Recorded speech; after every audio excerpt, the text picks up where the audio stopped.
নমস্কাৰ ইকুইলিব্ৰিয়ামত আপোনালোক সকলোকে আকৌ এবাৰ স্বাগতম জনাইছোঁ। আজি মই আপোনালোকৰ লগত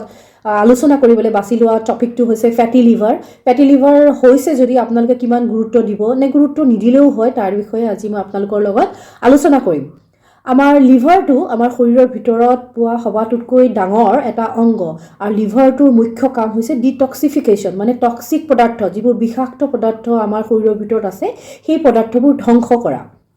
এই পদাৰ্থসমূহ আমাৰ শৰীৰৰ ভিতৰত যিকোনো ক্ৰিয়া প্ৰতিক্ৰিয়াৰ ফলতো উৎপন্ন হ'ব পাৰে বা আমাৰ পৰিৱেশৰ পৰাও আমাৰ শৰীৰৰ ভিতৰত আহিব পাৰে। আমাৰ খোৱা বস্তুৰ লগত আহিব পাৰে, নহ'লে আমি উশাহ নিশাহ লওঁতেও এই পদাৰ্থসমূহ আমাৰ শৰীৰৰ ভিতৰত আহিব পাৰে। যিহেতু এই পদাৰ্থসমূহ বিষাক্ত, এই পদাৰ্থসমূহ ধ্বংস নকৰিলে আমাৰ শৰীৰটো বেমাৰী হৈ যাব বা আমি যিকোনো ৰোগত ভুগিব পাৰোঁ। গতিকে এই বিষাক্ত পদাৰ্থসমূহ ধ্বংস কৰাৰ প্ৰধান নায়ক হৈছে আমাৰ লিভাৰ।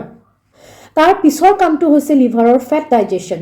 আমি যি তেলযুক্ত খাদ্য খাওঁ সেই তেলযুক্ত খাদ্য ডাইজেশ্যন কৰাত বা ডাইজেষ্ট কৰাত সহায় কৰে, হজম কৰাত সহায় কৰে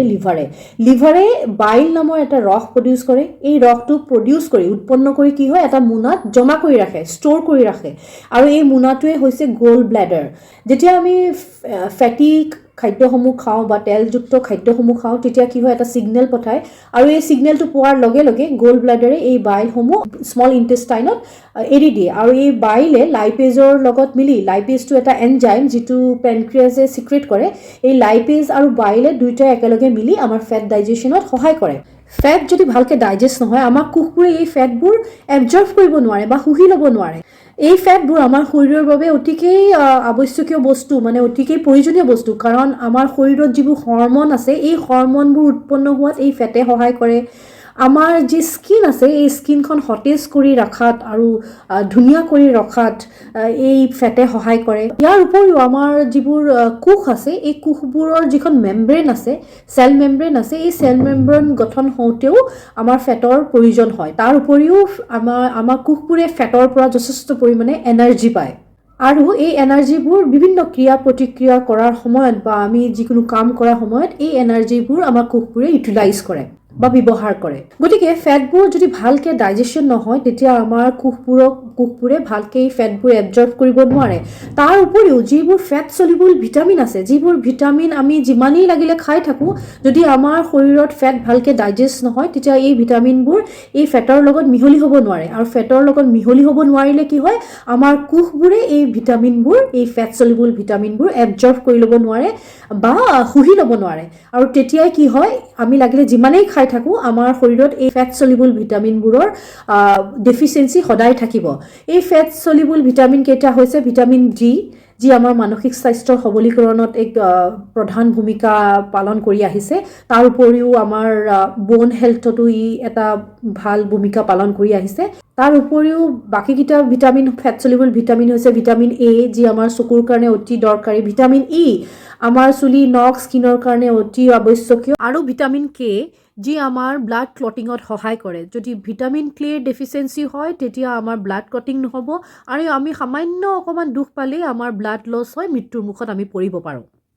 তাৰ উপৰিও লিভাৰে কেইটামান গুৰুত্বপূৰ্ণ হৰমন উৎপন্ন কৰে, সেইকেইটা হৈছে এপচিটিন, ইনচুলিন লাইক গ্ৰোথ ফেক্টৰ, থ্ৰম্বোপয়েটিন ইত্যাদি। তাৰ উপৰিও বিভিন্ন ধৰণৰ হৰমনৰ বেলেঞ্চ হোৱাটো এই লিভাৰে সহায় কৰে, যেনেকৈ ছেক্স হৰমন হৈ গ'ল বা থাইৰয়ড হৰমন হৈ গ'ল, এইবোৰৰ সমতা বজাই ৰখাত এই লিভাৰে সহায় কৰে। যদি লিভাৰটো লাহে লাহে উইক হৈ আহে বা বেমাৰী হৈ আহে, এই সমতাবোৰ মেইনটেইন কৰিব নোৱাৰে, আৰু যেতিয়া এই হৰমনবোৰ আমাৰ শৰীৰৰ ভিতৰত ইমবেলেঞ্চ হয় তেতিয়া আমাৰ ইমিউনিটিটো কমি যায়, আমি বিভিন্ন ধৰণৰ বেমাৰৰ মুখত পৰিব পাৰোঁ। গতিকে লিভাৰে বহুতকেইটা ইম্পৰ্টেণ্ট কাম আমাৰ শৰীৰৰ ভিতৰত কৰি থাকে। যেতিয়া লিভাৰটোত ফেট জমা হ'বলৈ ধৰে তেতিয়া কি হয়, লিভাৰটোৱে লাহে লাহে ভালকৈ কাম কৰিব নোৱাৰা হৈ যায়, দুৰ্বল হৈ যায়। যেনিবা আপুনি ভাত বনাই আছে বা কাপোৰ ধুই আছে, আপোনাৰ গাৰ ওপৰত ডাঙৰ এখন যদি ব্লেংকেট দি দিয়ে বা ডাঙৰ এখন লেপ দি দিয়ে, আপুনি কাম কৰোঁতে অসুবিধা পাব, হয়নে? আৰু এই কম্বলখন যদি এখনৰ পৰা দুখন হৈ যায়, দুখনৰ পৰা তিনিখন হৈ যায়, তেতিয়া কি হ'ব, তেতিয়াতো আৰু দিগদাৰ হয় কাম কৰিবলৈ, লাহে লাহে আমি ভাগৰি যাম। লিভাৰৰ ক্ষেত্ৰতো সেনেকুৱাই, যেতিয়া ফেট জমা হয় লিভাৰত তেতিয়া লিভাৰটোৱে নিজৰ কামবোৰ ভালকৈ কৰিব নোৱাৰা হয়, আৰু ক্ৰমান্বয়ে এই ফেটবোৰ যিমানেই বাঢ়ি গৈ থাকে সিমানেই আমাৰ লিভাৰটো উইক হৈ আহে, আৰু উইক হৈ আহিলে ই নিজৰ কামবোৰ কৰিব নোৱাৰে। আৰু বেছিকৈ যেতিয়া ফেট জমা হৈ যায় বহুত দিনৰ পিছত আমাৰ লিভাৰত কি হয় ইনফ্লেমেশ্যন আৰম্ভ হয় হেপাটিক চেল যিবোৰ লিভাৰৰ কোষ আছে সেই কোষবোৰত ইনফ্লেমেশ্যন আৰম্ভ হয় লাহে লাহে ফাইব্ৰ'চিছ হ'ব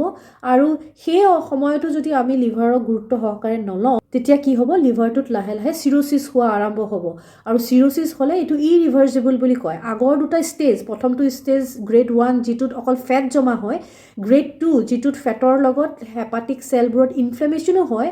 এইকেইটা সময়ত যদি ডক্টৰে কিবা দৰৱ পাতি দিয়ে সেই দৰৱ পাতিৰ লগত যদি আমি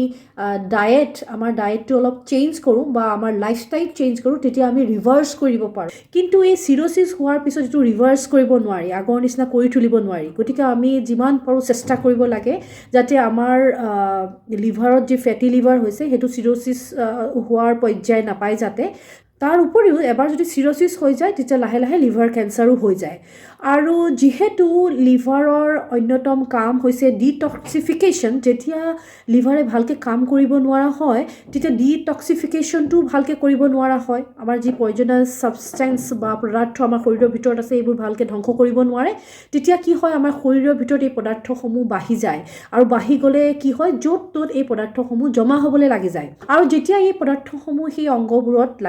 লাগি যায় মানে জমা হ'বলৈ আৰম্ভ কৰে তেতিয়া লাহে লাহে বহুত দিনৰ পিছত কি হয় সেই অংগবোৰতো ইনফ্লেমেশ্যন আৰম্ভ হয় ইনফ্লেমেশ্যন আৰম্ভ হ'লে সেই অংগবোৰে ভালকৈ কাম কৰিব নোৱাৰে ইমিউনিটি কম হৈ যায় অৱশেষত সেই অংগবোৰৰো কেঞ্চাৰ হোৱাৰ সম্ভাৱনাবোৰ বাঢ়ি যায় গতিকে আমি ফেটি লিভাৰটো অতি সহজভাৱে ল'ব নালাগে ফাৰ্ষ্ট আৰু ছেকেণ্ড অৱস্থাটো যিহেতু আমি ৰিভাৰ্চ কৰিব পাৰোঁ গতিকে আমি ফাৰ্ষ্ট ষ্টেজতে হওক বা ছেকেণ্ড ষ্টেজতে হওক যদি ধৰা পৰে আমি নিজৰ ডায়েটটো সম্পূৰ্ণ চেঞ্জ কৰিব লাগিব আমি লাইফষ্টাইল চেঞ্জ কৰিব লাগিব আৰু লগতে যদি আমাক ঔষধ পাতি দিছে সেই ঔষধ পাতি খাব লাগিব এই ফেটি লিভাৰটোৰ প্ৰথম অৱস্থাত ধৰাই নপৰে একচুৱেলি সেইকাৰণে এইটো লাহে লাহে বাঢ়ি গৈ গ্ৰেড 2 পায়গৈ এই প্ৰথম অৱস্থাত আমাৰ কোনো চিমটমছ কোনো লক্ষণ আমি দেখা নাপাওঁ বা আমি কোনো অসুবিধা নাপাওঁ এই ফেটি লিভাৰৰ পৰা কিন্তু কেতিয়াবা মন কৰিলে কিছুমান বস্তু আপোনালোকে মন কৰিব পাৰে যেনেকৈ আপোনালোকৰ এই সোঁ চাইডে কামিহাৰৰ তলত কেতিয়াবা মানে বিষ হ'ব পাৰে বা গধুৰ লাগিব পাৰে তাৰ উপৰিও যদি আমাৰ খুবকৈ ব্লটিং হৈ থাকে মানে গা মুখ এইবোৰ খুবকৈ ফুলি থাকে আমাৰ ৱেইট বহা নাই কিন্তু আমি ফুলি থাকোঁ তেতিয়াও ফেটি লিভাৰৰ কাৰণে এইবোৰ লক্ষণ দেখাব পাৰে গতিকে আমি ডক্টৰৰ ওচৰত গৈ এনেকুৱা ধৰণৰ যদি লক্ষণ দেখা দিয়ে লিভাৰ ফাংচন টেষ্ট কৰিব লাগে আল্ট্ৰাচাউণ্ড কৰিব লাগে আৰু চিটি স্কেন যদি কৰোঁ আমাৰ এইটো কিহৰ কাৰণে হৈছে আমাৰ ইয়াত লিভাৰ ইনভলভ আছেনে নাই আমাৰ লিভাৰত ফেট জমা হৈছে নি ইত্যাদিবোৰ কথা আমি ক্লিয়াৰ কৰি ল'ব পাৰোঁ আৰু যদি ফেটি লিভাৰ হৈছে তাক গুৰুত্ব সহকাৰে লৈ ভাল কৰিবলৈ চেষ্টা কৰিব ইয়াকে কৈ মোৰ ভিডিঅ'টো চোৱাৰ বাবে আপোনালোকক অশেষ ধন্যবাদ জ্ঞাপন কৰিছোঁ নেক্সটটো ভিডিঅ'ত মই কি খাব লাগে আৰু কি এক্সাৰচাইজ কৰিব লাগে সেই বিষয়ে আপোনালোকৰ লগত আলোচনা কৰিম আশা কৰোঁ নতুন ভিডিঅ'টোত আপোনালোক সকলোকে আকৌ এবাৰ লগ পাম তেতিয়ালৈকে নমস্কাৰ